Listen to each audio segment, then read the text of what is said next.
নেন দিলাম তো ছেলেদের আগামী এক সপ্তাহের ঘুম নষ্ট করে। বাংলাদেশের 90% ছেলেদের ক্লাস হচ্ছে পরিমণি। তার এত সুন্দর কিস দিয়ে দেখলে কেউ কি নিজেকে কন্ট্রোল করে রাখতে পারে বলেন আপনারা?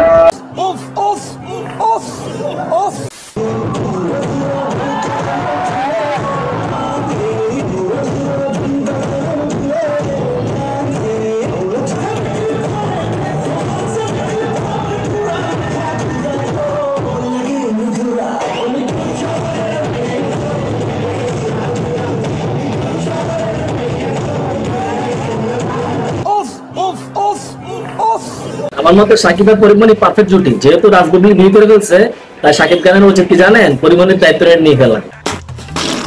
তারপর দিন কি হবে জানেন, বাংলাদেশের হট নিউজ, পরিমণির হাত ধরায় সাকিব খানের সাথে সম্পর্ক বিচ্ছিন্ন করলেন অপু বিশ্বাস।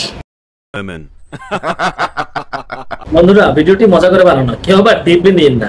টাইম লে মারুম তোরে, অনেক টাইম লে মারুম।